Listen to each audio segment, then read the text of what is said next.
I remember growing up, there was a cliche in movies and shows where if a character would die, like clockwork, they would always say, but don't worry, they're not really gone. They still live on in your heart forever. And it's about how the character's memory and their legacy is able to transcend death. And they're alive to a certain extent because you remember them. It's metaphorical. But in reality, in the modern day and age, this idea can actually be literal. Thanks to technology! Did that scare you? Did that jump scare you? Does technology frighten you? Well, this one might. Thanks to our advances in one field in particular, AI, there are some fucking worms, some parasitic zombies out there that when someone passes away, they then get dollar signs in their eyes like Mr. Krabs because they can still get some usefulness out of them. They can parade that corpse around thanks to AI, where they can kind of like revive it with some of this like fucking forbidden necromancy so they can continue to squeeze doubloons out of their image. It's like Kabuto from Naruto, where he like revives ancient ninjas to use for his own gain. Except in this way, there is no semblance of humanity left in the corpses. It is literally just these husks, these like fucking skinwalkers that just only care about money, that will use AI to bring someone back so they can continue to make money off of them even after they've died. And unfortunately, there is no one that has been exploited more, both while they were alive in their elder years and now, especially since they've passed away, than Stan Lee. And unfortunately, Stan Lee has been like this golden goose that they continue to parade around. He passed away many years ago, and since then he has been fucking minted on the blockchain as an NFT. His Twitter account was still actively being used to peddle some dog shit. He's been used in multiple like crypto projects. It goes on and on, out the wazoo. And now Los Angeles Comic Con has announced that there is going to be an AI Stan Lee attending, where guests can pay money to get a picture with AI Stan Lee, as well as have a conversation with him. So fork over some clams and you get to interact with AI Stan Lee.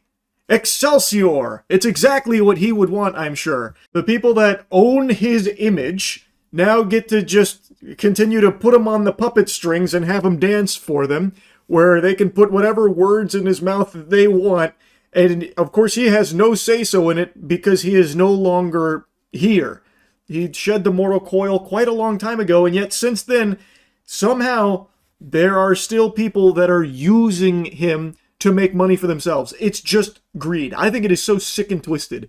And the company that owns his likeness is trying to prop this up as like a positive thing. So the studio that owns the rights to his likeness is Cartoon Studios, and the company that developed the hologram is called Proto Hologram, and they have big plans for rapid commercial expansion of its Stan Lee IP. This was a human being, by the way, that they're now talking about like it's the fucking E3 showcase and how they're going to be like unveiling a new console here. We got big plans for Stan Lee now that he's dead, and we can do whatever we want with his likeness. Yeah, get excited! It's big moves coming from our Stan Lee IP. How is that anything but ghoulish? Oh my god. Such as collectible cards and a refresh of his wax statue. Collectible cards. They're making a Stan Lee trading card game. Oh my fucking goodness. And of course, the hologram AI is part of the same push. So comic book fans can enter a special 1,500 square foot booth to interact with AI Stan Lee, who appears in the rectangular box. The AI avatar may even make a surprise appearance in other parts of the convention, such as a panel. So even when he's dead, he's still being put to work. What great news, Cartoon Studios. Wow, what saints over there. And if being trapped as an AI construct after your death for an eager audience feels a bit like something that would happen in a Marvel comic book, the folks behind the Lee avatar have already worked out a defense of the project. We'll never put words in his mouth that aren't in line with things he spoke about in his lifetime. This is according to Bob Saboni, who is the head of the Stan Lee division at Cartoon Studios. They have their own division at Cartoon Studios dedicated to figuring out ways to still use Stan Lee's image to make money off of him. Of course, with no say-so from Stan Lee, he is dead. So by the very definition, you are putting words in his mouth because he is not saying those words. He never said those words. He is not with us any longer. This is the worst goddamn defense of it you could possibly muster. No matter how you spin it, these are not his words. You can try and base it off things he said in the past, whatever, doesn't change the fact that they are still not his words and his thoughts. It's fucking crazy. They are all designed to just make money off of him. Fortunately, with decades of footage capturing his thoughts on so many subjects, we can build a voice that stays true. Not always word for word, but always faithful in spirit, context, and intent. Bull fucking loney. That is Barnack Hall. That is horseradish. The intent is just for you to make money off of Stan Lee. It's so sick, man. Holy shit. Now, there is some cases where AI, after an actor passes away, like, I can actually understand. James Earl Jones. James Earl Jones is the iconic voice of Darth Vader, and before he passed, he wanted, like, it was his desire to have his voice immortalized forever as Darth Vader. So, as I understand it, he did sign, like, the rights to his voice in AI form for Darth Vader. That is what he wanted because he always wanted to be remembered as Darth Vader. I think that's somewhat wholesome. That one I can understand. This is so far removed from that, you can't even make a good faith argument to compare the two. I tried to dig in to see if Stan Lee had ever, like, agreed to be, like, digitized post-mortem, like, we can get Bernie's through CGI or anything, because he passed away in 2018, which predates, like, the AI resurrection jutsu that we now have access to. So there's no way he could have ever agreed to that in the same way that James Earl Jones did or anything. So I was trying to see if there was anything that even, like, resembled an agreement like that. And the only thing I can find is that the people that manage Stan Lee's likeness, like his managers of the Stan Lee IP, agreed to using his likeness in media for the next, like, 20 years or something. So, like, signing over the rights to Stan Lee's likeness. But I don't know if Stan Lee was a part of that conversation. And even if he was, you have to wonder under what circumstances, because it's important to remember in the later years of Stan Lee's life, there were tons of allegations of elder abuse and manipulation with tons and tons of footage of alleged mistreatment from a lot of greedy assholes constantly looking to fucking pull money out from Stan Lee's ass every step of the way by any means necessary, come hell or high water. So I don't know for sure if he ever, like, explicitly agreed to it, and if he did he even know what he was agreeing to? Because, again, a lot of things were kept hidden from him that Stan Lee had supposedly agreed to. Others had kind of misled him, allegedly. And now that he has passed, that is still seemingly the case here, where he is just not able to rest.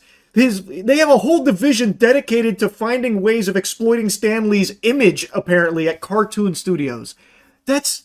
what the fuck? Like, what? How, in any way, shape, or form, could anyone possibly view this in anything other than just greedy, dystopian garbage? Just let him rest, man. I think this shit super sucks. Someone can die, and a company can just come through, buy the rights to their likeness, and then just make an AI model that can spout whatever fucking garbage it wants it to.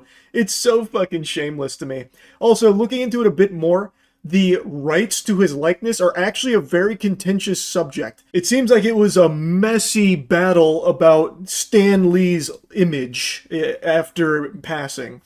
So there's a lot of meat and potatoes there, but ultimately I guess it ended up in the hands of cartoon studios, who now has a whole section carved out to finding ways to milk Stan Lee's image even further, making a collectible trading card game, the AI attendance at Comic Cons. I imagine there will be another big Web3 crypto push for Stan Lee's image here, would be my guess, as part of their Stan Lee IP expansion protocol that they're excited about. I hate it. That's really about it. See ya. Today, a Kickstarter project was launched, as well as a trailer dropping about the final years of Stan Lee's life and the elder abuse he was allegedly victim of. It's a subject I've talked about from time to time on the channel. A few years ago, I even made a video covering the exploitation of his legacy for the sake of shilling NFTs. That one was particularly evil, basically saying, you gotta put all your money into these NFTs. It's what Stan Lee would have wanted. Excelsior, am I right? You don't want to disappoint Stan Lee. Get our NFTs. It's shameful. And there were allegations of elder abuse in the later life of Stan Lee for a long time. And now today, this documentary has popped up from someone named John Bolerjack, who is a former assistant to Stan Lee, who's claiming he's had tons and tons of video evidence and footage of numerous times Stan Lee was taken advantage of, and now he's putting it all together for this documentary called Stan Lee: The Final Chapter, and he's launched a Kickstarter campaign looking for $300,000 to finish it. I'm going to go ahead and give you my thoughts right off rip before we even get into the trailer, as well as like a clip that dropped from it. To me, that feels really exploitative as well. You're telling me you've had this footage for years, incriminating evidence of Stan Lee being taken advantage of, and instead of releasing it throughout the years to spread the word about the injustice he faced or giving it to authorities about potential elder abuse, you've instead just sat on it, keegling it until now, compiling it into this documentary that you're now looking for $300,000 to finish, to pay for things like casting, wardrobe, hair and makeup, music composition, a soundstage space, visual effects. Like, what the fuck? If the goal is justice for Stan Lee, this feels highly unnecessary.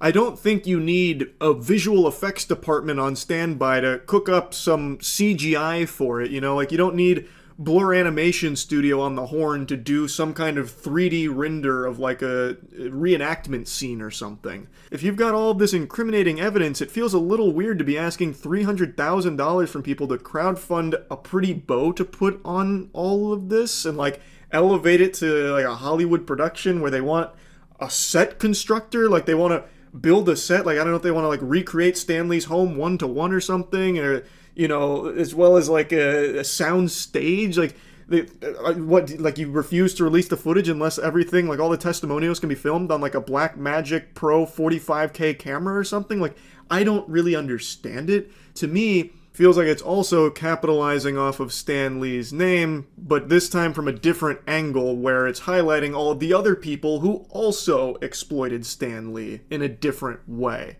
I'll show you the trailer, and you can obviously form your own fucking thoughts on it, but there's a couple things I want to talk about as well as showing you that clip that dropped. My name is John Bolerjack, and for the last 4 years of Stan Lee's life, I was his assistant, his confidant, but most importantly, his friend. I traveled the world with him, witnessing firsthand the incredible highs of his legendary career, but also the heartbreaking lows. John Bolerjack was someone that was close to Stan Lee, and he has filmed a ton of things around him and the people around him as well. So a lot of the footage is basically showcasing how people interacted with Stan Lee, those closest to him, and how they viewed him as kind of like a tool to make money off of. I'll play the rest of the trailer in a moment, but I want to show you this clip because I think this clip is a really interesting look at not only John, but a lot of what Stan Lee was subjected to. Thank you very much, sir.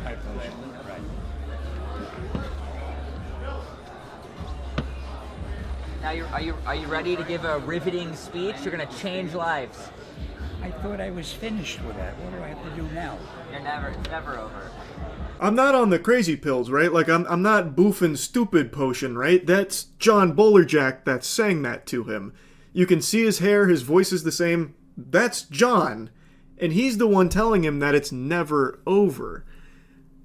Like, John, I'm assuming he was trying to be, like, sarcastic there, but John, even at the time, was privy to Stan Lee being taken advantage of, but just sat by and let it continue and let all of those people around him continue to exploit him. To me, it feels really weird. You've got all of this footage, you are aware of these things happening where he's being taken advantage of, and instead of sharing that footage at the time or contacting someone to try and help, he just lets it persist and then holds on to this footage for years after his death. Like, I don't know, it just doesn't feel right to me. Like, it feels off. And he also has something else that I found pretty mean-spirited to say to Stan at the end of this clip. You what? I said I thought I was finished, but apparently I'm not. No. Once we're done, we'll get out of here. Now what do I do here? Same thing, talk about you. We'll make some new questions. But I don't have the... Yes, you will. Yes.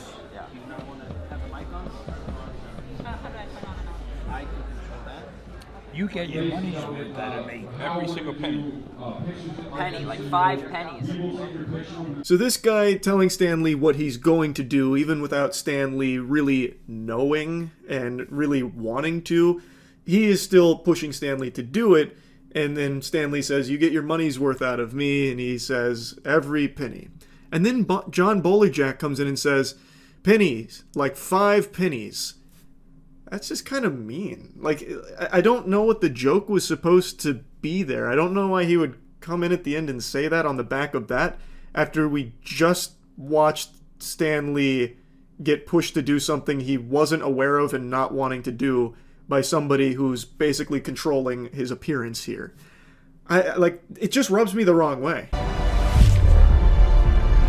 Stan spent his final years enduring mistreatment, manipulation, and betrayal at the hands of a few very bad actors. Is there any way to get us out of that San Francisco thing? Or do you feel we gotta do it? Gotta do it. At the time, I didn't have the power to stop it, but I did have a camera and I filmed everything. Whoa, watch out! It's extremely sad watching this. Elder abuse is a fucking horrid thing. And John claims that at the time he didn't have the power to stop it, but he had a camera, so he filmed everything. Well, you were compiling evidence. You could have submitted that evidence to authorities, and there's a very real chance nothing would have come from it. Yeah, I'm sure there's a lot of, really evil people that would have been able to squeak their way out of it, but you still would have tried. You did have the ability to have this footage come to light. You could have released this footage yourself online. There were a ton of options with this footage outside of just now bringing it to the public's attention while asking for money to finish a movie around that footage. I understand there have been many cases where a documentary has been instrumental in justice for whatever case it's been covering, but I just can't understand why during all of the discussions around is Stan Lee being abused by the people closest to him, there was even a lawsuit about elder abuse and Stan Lee, during all of this, and it did get a ton of attention, why John Bolerjack with his footage wouldn't have come forward to contribute to that discussion with evidence that, yes, Stan Lee is being taken advantage of. Yes, there are people close to Stan Lee doing things that he doesn't want to do or know that he's doing. I don't understand why back then, with all of the footage he had, he wouldn't have spoke up during those times. It just feels weird that he's had it for so long and is now just bringing it to the public during a Kickstarter pitch. Now I'm asking for your help to finish the film and finally get justice for Stan. This documentary includes first-hand accounts from key witnesses, including comic book legends like Rob Liefeld and Roy Thomas, as well as many others who saw the chaos and unethical acts. This isn't speculation, it's all on camera. Undeniable. This is old Stan Lee coming at you. No, you're not old. Irrefutable. I thought I was finished, but apparently I'm not. No ambiguity. I think it's pretty clear from industry veterans that have talked about it to the footage that already exists outside of this documentary, since this hasn't released, so we don't know all the footage in it, that we can say with a pretty high level of confidence Stan Lee was taken advantage of in the later years of his life by tons of people around him.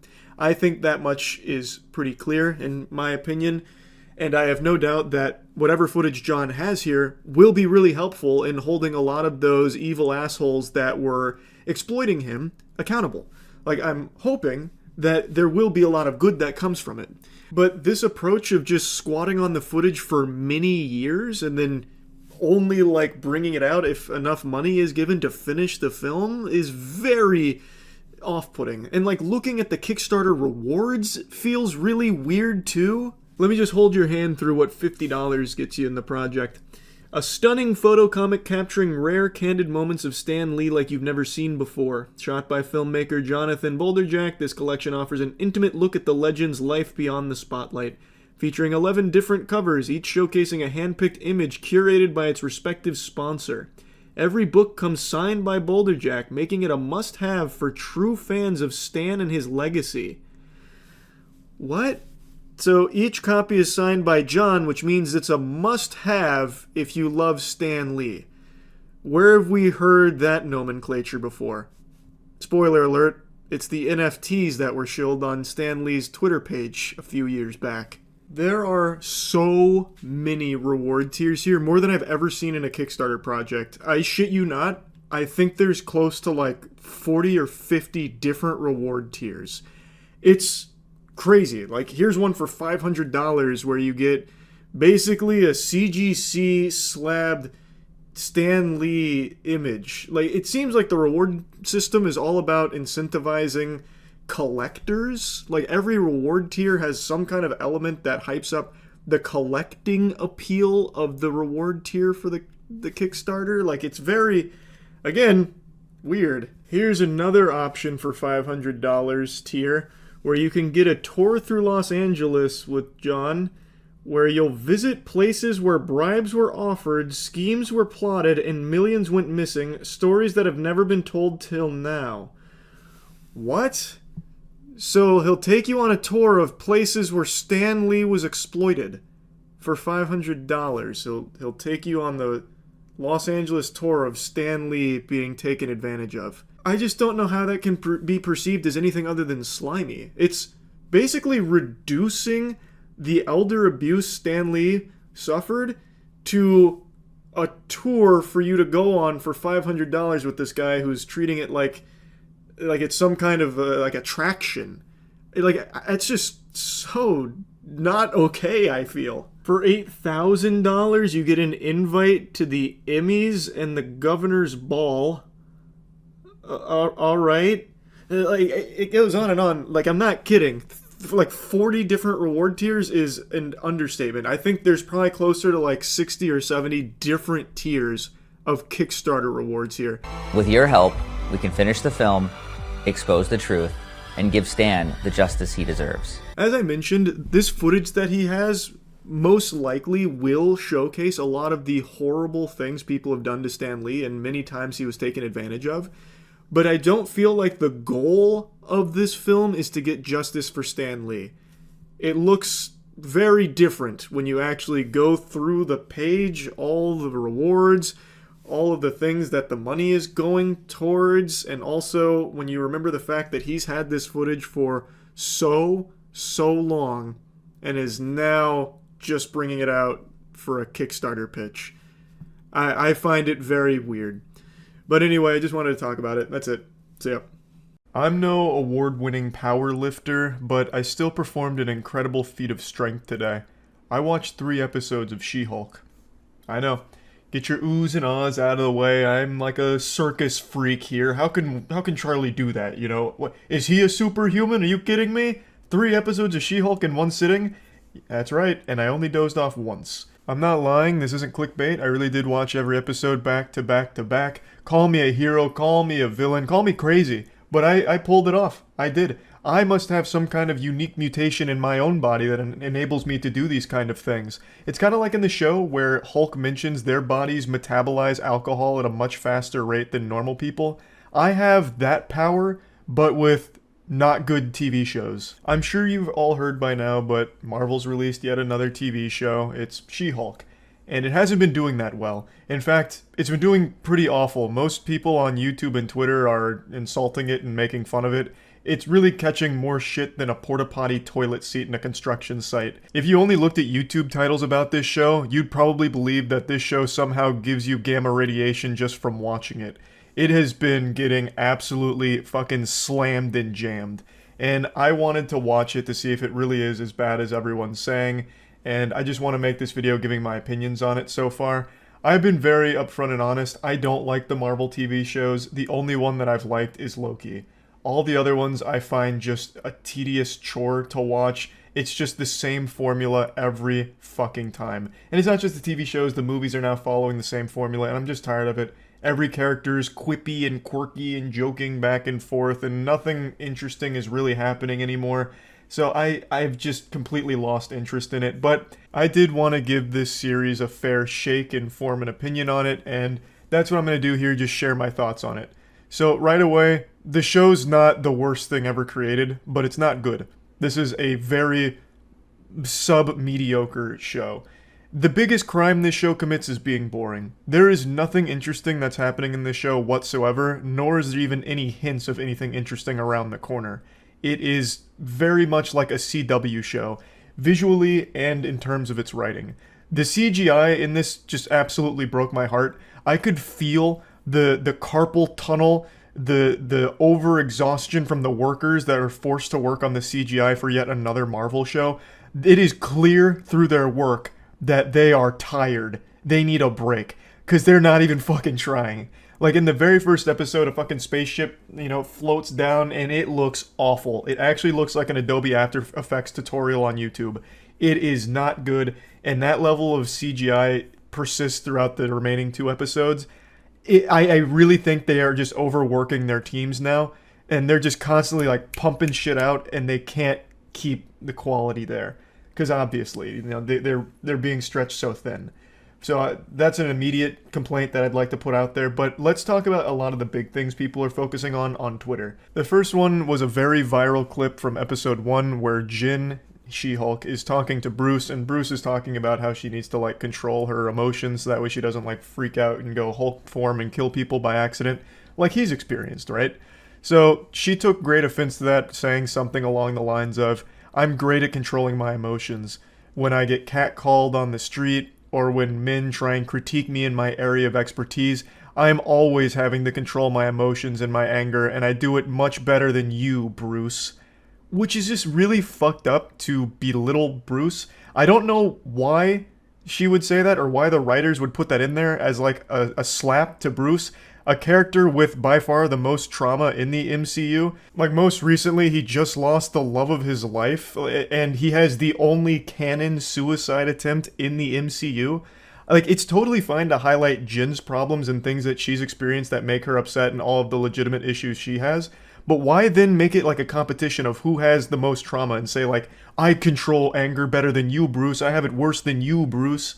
That's so fucked up. It's downright disrespectful. So there's a reason why a lot of people were mad about that clip, and seeing it in the context of the show does nothing to make it better. It's still the same awful garbage. Now, the rest of the episode is just boring. It's not very interesting, and they set Jin up as a very unlikable protagonist. Her whole attitude is, I'm better than you in every single way, Bruce, and I'm just going to keep insulting you. That's all she really does for episode 1. Bruce is doing her best to try and help her, train her, and all she does is shit on him for it, and then constantly turn everything into a pissing contest. It's silly. If you're trying to make people not like She-Hulk, they're doing an absolute amazing job. They're fucking crushing it. This is a smashing display of how to make a protagonist people root against. My biggest complaint by far with this show is the writing. I really just can't stand it because it's very generic Marvel. Everything is superseded with a joke or some kind of quip constantly. Now, I get it. Comic book fans had a whole bunch of copium about this show, well, actually, She-Hulk in the comic books is very wacky and zany. She's always making jokes, so it makes sense that her show would be more comedic in tone. And that's fine. That's great. I'm super happy to hear that. But I am so tired of it. Legitimately, the last thing Marvel needed was yet another comedy. Everything they make is a comedy. I don't think there's any lunatic out there that was just oh man, I really like Marvel movies and shows, but they're just a bit too serious. I wish they'd give us something a little goofier, a little lighter. None of the characters left in the MCU have their own personalities anymore. They're all following the exact same formula. Every single character is a jokester. They're always fucking joking. And it's not good jokes. It's just the most obvious cookie cutter recycled garbage over and over again, just being refed constantly. Just so tiresome. I can't help but roll my eyes. Even the villains now are just kind of an extension of the heroes in that they're always joking. Nothing is being taken seriously to even the slightest degree anymore, it feels like. Even the fucking Abomination, who's in this show, is just another clown. He's just making jokes constantly. Talking about writing haikus as well as his 7 soulmates and this and that. It's just too much. It's like going into a middle school classroom during a substitute teacher where every student's trying to make the best joke all at once and they're all terrible. It's fucking... It's painful. And I get it, this show's supposed to be more comedic because it's certainly not focusing on any kind of action or a bigger world building so far. This is a very self-contained unit that has other elements from the MCU like Wong, Abomination, Bruce, but it's very much just like a sitcom with them. It's not like a law drama, so they're not focusing on any part of her being an attorney. Like, yes, it's here, but it's very rudimentary. It's not like anything super compelling. It's really mainly just following She-Hulk as she makes jokes with people around her and becomes a superstar.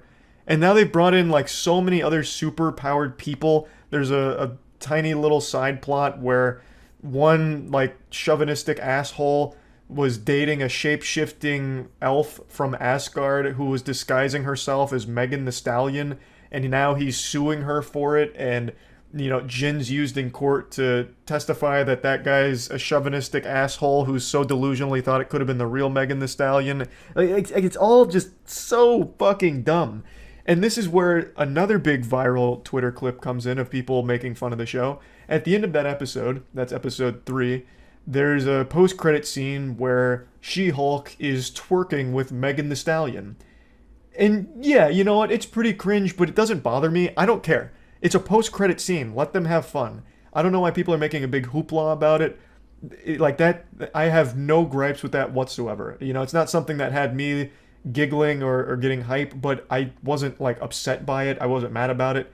I mean, plenty of post-credit scenes in Marvel have been really fucking silly too, so I don't think there's anything super different about that. It's just the whole show itself isn't very good. To me, this whole show just feels soulless, just very robotic and by the numbers, as if they just took a random character from Marvel and plugged them into an MCU media algorithm and it pumped out this entire script in a day. All just written by AI, all just very formulaic. It feels like there's no passion behind it. It just feels like it was made because they need to keep making Marvel stuff to keep people subscribed to Disney+. So they just pump out as much as they can, as quickly as they can, for as many characters as they can to keep that train rolling. There's just nothing at all happening right now. At the end of episode 3, she does get into a bit of a fight, a little scuffle, which is the first fight of the show outside of episode 1. And it's against just 4 no-named nobody henchmen in an alley. And they're wielding crowbars and a mace and like a needle, and there's little particle effects coming off of them. So she easily dispatches them by just doing this. It's kind of like a Detroit urban survival training course where Dale's telling you just like how to tackle 5 assailants all at once, where you just go in a circle and like slap their back. That's how she fights. Obviously she overpowers all of them. She's the fucking She-Hulk. But, like, they couldn't have at least made the fight a little more interesting. Like, they'll hit her with the mace, she doesn't feel it, and then she just slaps to the side, or throws to the side, or throws up, and like, that's it. It's just, the action's not fun to watch. There's no, like, drama, there's no stakes, there's nothing besides just jokes. And I just really think that's really run its course. It's not very entertaining. Maybe it'll get better in the next few episodes, I couldn't tell you, but I don't really see where it goes from here. They're trying to set something up because the bad guys at the end there say, the boss isn't going to like this or whatever. So it's trying to maybe set something up, but it's just not interesting. Yeah, anyway, that's really like my full thoughts on the show so far. I'll probably finish it just to see where it goes, if it goes anywhere at all. But yeah, anyway, that's about it. See ya. You know how everyone's been saying that Marvel's kind of fallen off? The quality of its shows and even its movies has just been dwindling to a point where it's not really exciting to see them anymore and they're kind of stinky.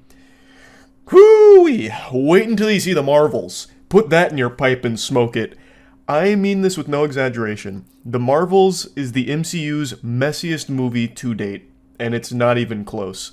I actually can't even believe the movie released in its current state. It almost feels like this is internal sabotage from someone on the inside trying to sink the MCU and make it go even lower, because it's like nobody even bothered to watch what they were putting out there. I really thought Ant-Man Quantumania would probably be the worst modern Marvel movie we'd ever get.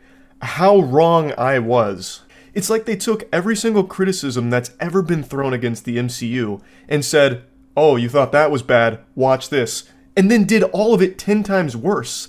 It feels as though they shot 4 different films and then took some elements from each one, haphazardly threw them all together into this witch's cauldron here, bubbling over into this fucking potion that induces a headache in all of the spectators. This movie is fundamentally like 4 action sequences that are loosely strung together with the worst narrative the MCU's ever had, because it doesn't even try to develop the characters or their relationships. I'm gonna go ahead and get my only compliment about this movie out of the way right now. I've never seen the Miss Marvel show, so this movie was my introduction to Miss Marvel, and she is great. Both the actress playing Miss Marvel and even the character I think has so much potential in the universe. She is the only good thing about this movie. She fucking kills it. Miss Marvel is the only thing this movie does well, but it's not nearly enough to save it or even make this worth watching. It doesn't redeem the 150 minutes that get flushed down the shitter. So let's go ahead and dive in. The biggest mistake this movie makes is with its villain. The most forgettable villain in MCU history, the most underdeveloped villain in MCU history.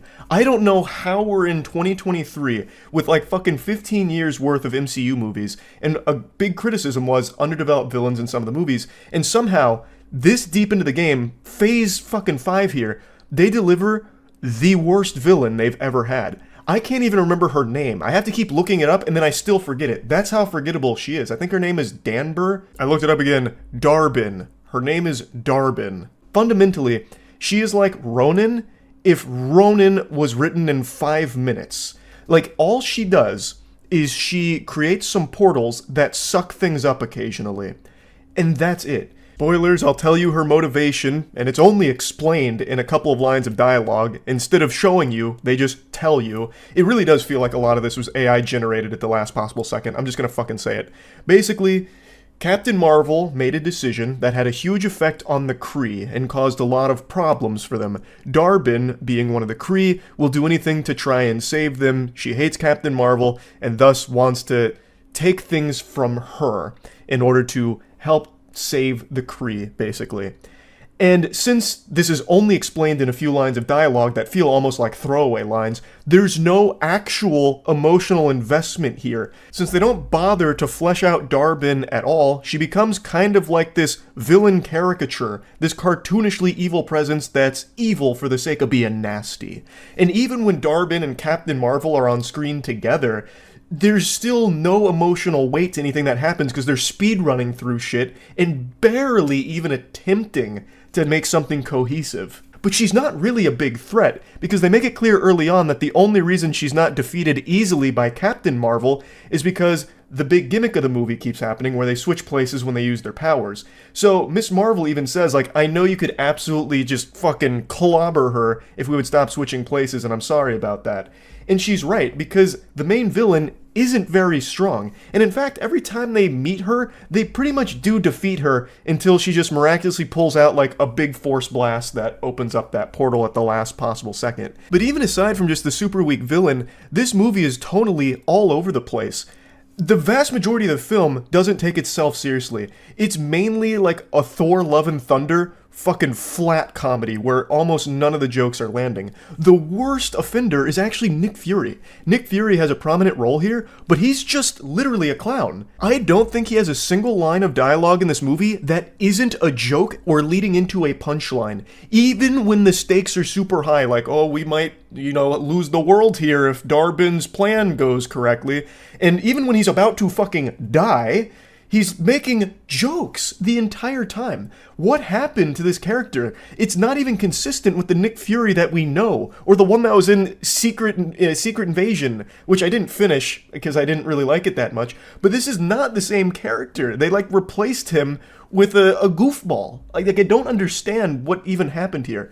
Almost every single scene outside of action is all over the place. It wants to be like this wacky, quirky, zany comedy, and then sometimes it wants to be like a drama, and then sometimes it wants to be more action-focused. It's at its best when it's doing action. I think some of the action scenes are pretty decent, though there are moments here where you can really feel the tears from the CGI artists that have to work on this. They are just overworked. The VFX department at Marvel, Like, I can feel their pain through some of these scenes, because a lot of them feel as though they didn't have time to actually finish it. I don't hold it against them, it's just the Marvel pipeline where they're constantly just fucking pumping shit out as quickly as possible without a care in the world. But there are some action sequences that look alarmingly rough in the CGI department. But for the most part, the action is pretty okay. Like, it's pretty fun, especially like the final fight is interesting, I guess.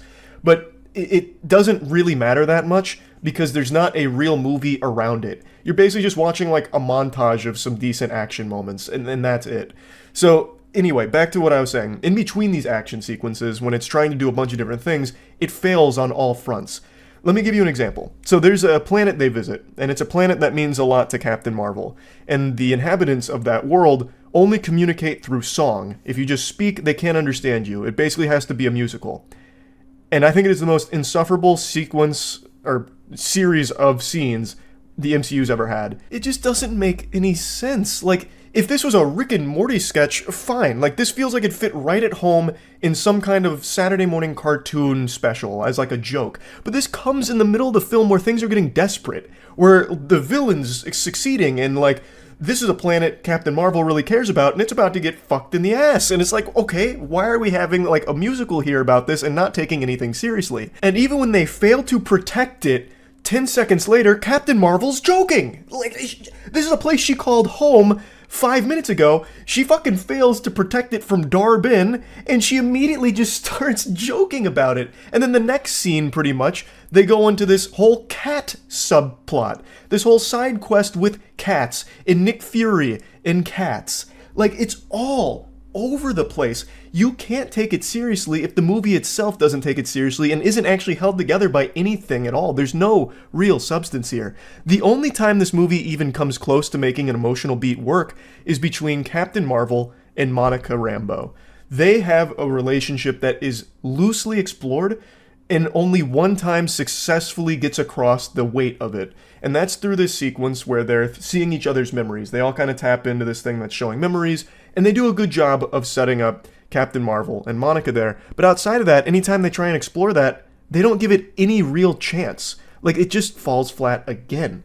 They have one good emotional scene with that, and then completely forgot how to do it appropriately because they were too busy focusing on lame humor. And going into the film, I imagine a lot of you think that the switching of places is going to be integral to the plot.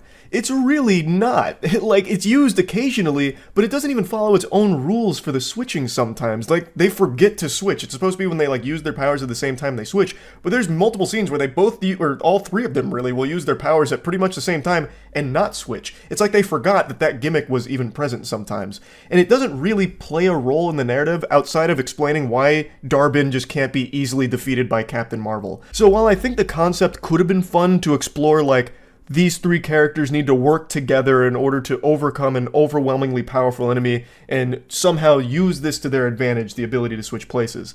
Somehow they take that and just make it like, we'll utilize it sometimes, but it doesn't really matter. And even at the end of the movie, they just kind of throw it away. They just wipe their ass with it. They just say like, oh, we're not entangled anymore. It's like, oh, okay. Well, okay then. I guess so. It's like, come on. Like, I don't know what went wrong here. In its current state, the movie only works if you want to go and just watch some mindless action and then not listen to any of the dialogue or the story.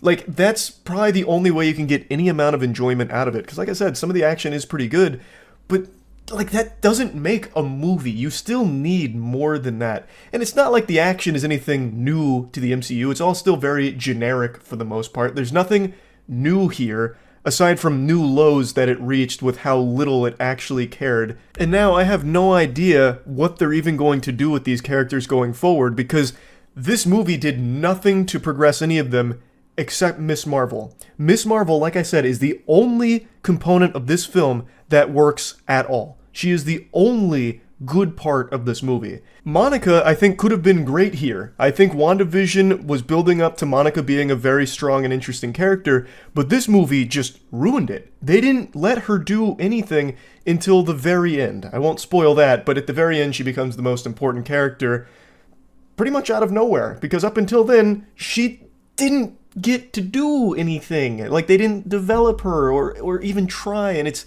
such a shame. And I don't know what the fuck they're going to do with Nick Fury going forward. Maybe they'll try and explain away his behavior here as him being some kind of variant from an alternate universe or something that got fucking slapped into this movie. Because I don't know what the fuck their plan is. They turned him into comic relief, purely just comic relief and nothing else, which is such a wild decision.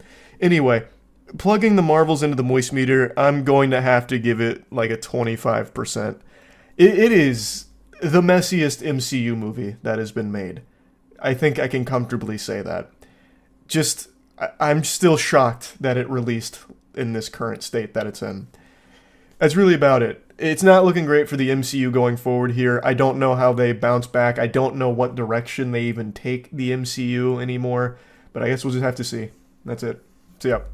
I had a piece of stubborn lip skin that I ripped off right before starting this recording, so my lip might bleed a little bit.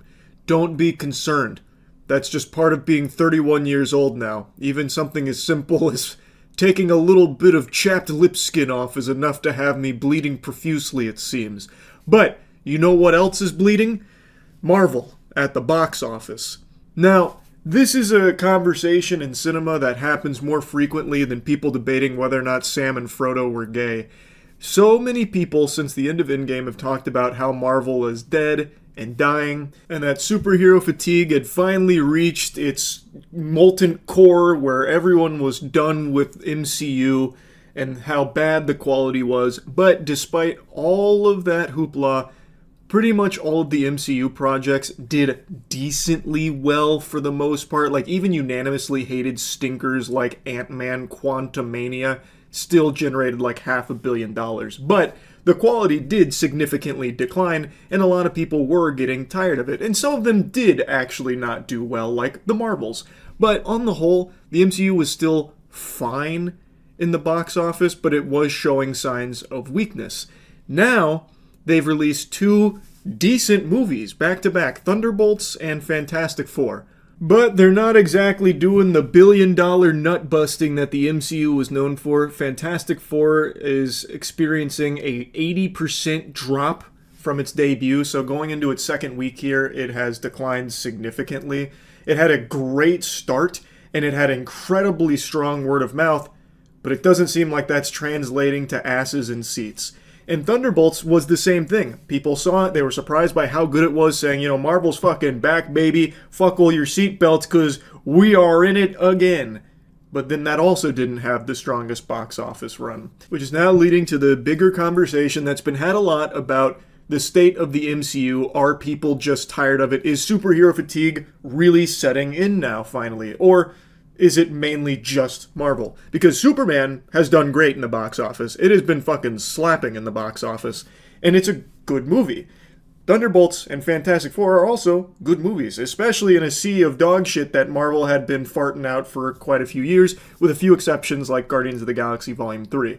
And now it's left a lot of people wondering, well, what the fuck's going on? Why are they not having strong box office performances when these are finally some decent films from Marvel again? And to be fair, I think it's a little overblown with Fantastic Four flopping and all of that with that narrative that's being spun. It's still at $370 million worldwide in its second weekend. That is still pretty solid, but against its budget and its marketing, it still needs to make like $450 million or something from the reports I read. Same with the Thunderbolts. The Thunderbolts generated $380 million total across its lifespan in theaters, and it needed about $450 million for that break even.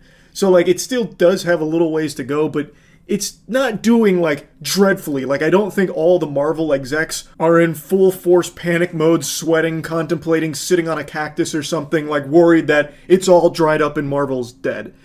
But it is less than you would expect for some actually good Marvel movies. It's an interesting topic because, again, this is a conversation that's been had a lot, but I had always just said, yeah, the films have gotten worse, but there's always going to be an audience for it. They're always going to make like over $500 million. Turns out that is not the case. These are better movies than the ones that were coming before it and performing much better, but it really does seem like people are checking out. A lot of people are starting to view the MCU kind of like homework, that you have to do like prerequisite reading and watching the shows beforehand and catch up on like 5 and 6 movies just to be able to go watch one of the films and understand or appreciate it. So a lot of people found that to be kind of tedious. And also I think a lot of people were just tired of MCU in general, because they would release like 4 films a year, all of which were mediocre at best. And now they've finally got 2 like pretty strong films, but a lot of people just don't really care about the word of mouth. They're just kind of done with it, it seems. And to be honest, it's kind of hard to blame them. I can totally see why. With so many superhero movies coming out, and a lot of them in the last 5 or so years being really underwhelming, why would you keep getting excited and seeing every single new one, you know what I mean? Even the ones that do get a lot of hype and glaze, it's hard to just want to go see that, because then you still have to wonder, will I even understand it, because I didn't watch the last couple and I didn't watch any of the shows. And in Thunderbolt's case and Fantastic Four's case, you don't need to. You can go in them and entirely enjoy them by their own merit. They stand on their own 2 legs, especially Fantastic Four. It is all self-contained. So it sucks to see that it's not doing well, but it's not like I blame the general audience for not going and seeing it. There has been way too many underwhelming superhero films for them to just blindly trust that this is finally a good one, right? But I don't think it's like superheroes in general, because Superman is proving that there is still a huge appetite for superhero movies. I think it's just Marvel has been so sullied by their bad movies over the last few years that people are just kind of yawning at it. Which puts Marvel in a weird spot, because they finally had this come to Jesus moment and said, what if we made good movies? And then they fucking hoisted up the guy who suggested that like some kind of hero, you know? Like the big eureka moment. How about some good films? But they're not performing that well in the box office. So like it sucks to see that. And it's weird because now they do finally understand that they need to have quality films in order to stay competitive and stay generating unfathomable amounts of money. But the general audience has kind of turned their backs on them and don't really care to hop back into the Marvel train. So they have some good films, but now the audience isn't, ferociously starving to consume it anymore. But they still have, of course, like the core community of like Marvel enthusiasts that are going to see every film they put out regardless. It's just now they're having a harder time reaching beyond that scope, even with extremely positive word of mouth. It definitely is a weird predicament for them to be in. I feel like they waited too long to finally start realizing we gotta try again. They can't just coast to $1 billion every time. And I think the path going forward for Marvel isn't to fall back into old ways or something and make like really uninteresting, boring super slop, but instead continue with this focus of making things that are actually interesting and good, like Thunderbolts and Fantastic Four, but find a way to do it without the extraordinarily bloated budget. They are not going to be making as much money as they used to. They're going to need to find a way to deliver quality productions for a fraction of the cost. They can't just mindlessly dump hundreds of millions of dollars into every single Marvel everything these days. That time is behind us now. That is in the past.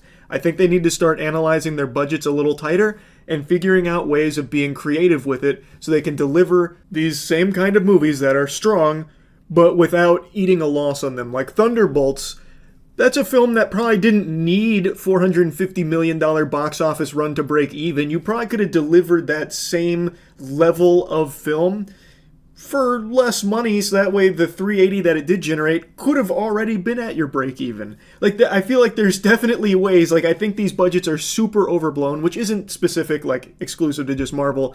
It's Hollywood in general. Like that fucking Netflix stinker Electric State had a, $300 million budget or something, and that was abominable. It really feels like there's some kind of fraudulent bookkeeping going on over there, some kind of fucking scam, but that's a topic I've already yapped about a lot. Point is, for Marvel now, they probably realize that the audience isn't just going to blindly eat everything that they feed them. They need to keep delivering good movies, but they need to find a way to make them for less money, so that way the box office runs don't need to be colossal, historic, record-breaking performances in order to generate any level of profit. Though, admittedly, I think there's a chance Marvel learns the opposite lesson, that people don't want good movies. They'll turn to Thunderbolts and Fantastic Four and be like, well, we tried a quality approach, that didn't work, let's go back to quantity.